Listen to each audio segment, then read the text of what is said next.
wanted the American public to know that not everyone in Iraq and Afghanistan were targets that needed to be neutralized, and rather people who were struggling to live in the pressure cooker environment of what we call asymmetric warfare.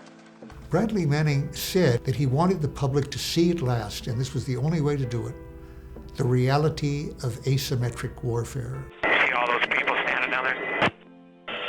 Asymmetric because one side has planes, tanks, and drones, and the other side has none of these, but instead has suicide bombers and improvised explosives.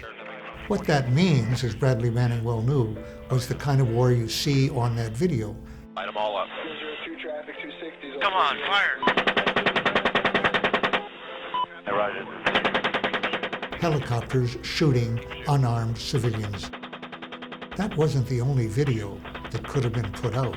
It's one of thousands and thousands of videos of incidents like that that happen every day. I believe that if the general public, especially the American public, had access to the information, this could spark a domestic debate on the role of the military and our foreign policy in general. As soon as I saw the chat logs that led to Bradley Manning's arrest, I recognized somebody who was thinking very much the way I had 40 years earlier. I'd been in the Pentagon during the escalation of the war in Vietnam. We wish to emphasize we seek no wider war. Oh, the public had been told, we seek no wider war. That was a flat lie. Johnson did seek a wider war, and I, working under him, was working on the plans for that wider war, and I knew that perfectly well. I had the documents in my safe. I was part of a study of lessons from Vietnam known as the Pentagon Papers, which was top secret.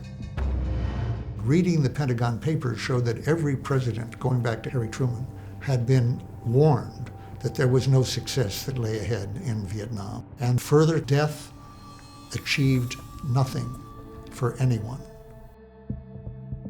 It became clear to me that telling the president the truth wasn't enough to get us out of there. So I did decide to put out the Pentagon Papers, and the fact that they might help educate the public and end the war was worth my life.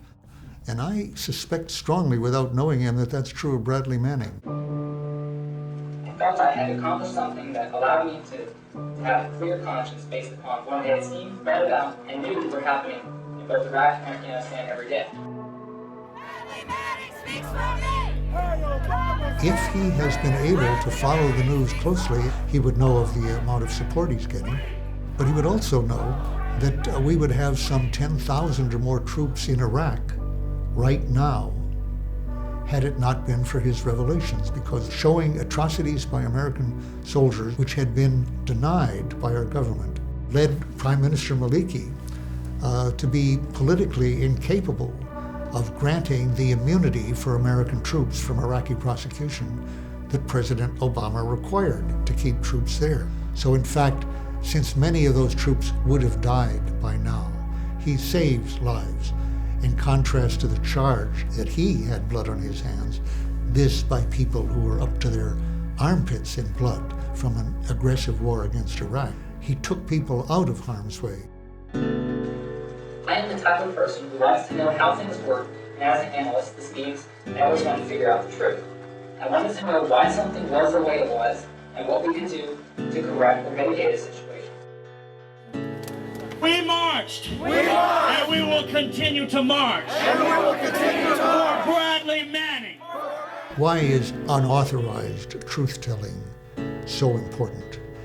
If the truth of our policies were quite different from what it is, there would be less necessity for this. They cannot cage the truth. They cannot put truth behind these bars. Thank you, Bradley Manning, for helping us have a more informed debate. What the government is anxious to do in pursuing these imperial policies is to keep the real human costs out of the awareness of American citizens. Oh yeah, look at those dead bastards. Nice. What Bradley Manning realized was, quote, I was actively participating in something that I was totally against. And as I've said, I'm certain that as in my own case, thousands of his colleagues felt exactly the same, but he was the one who did something about it. Bradley Manning! Bradley Manning! Thank you for your service to America. Thank you for your service to America. And to the world.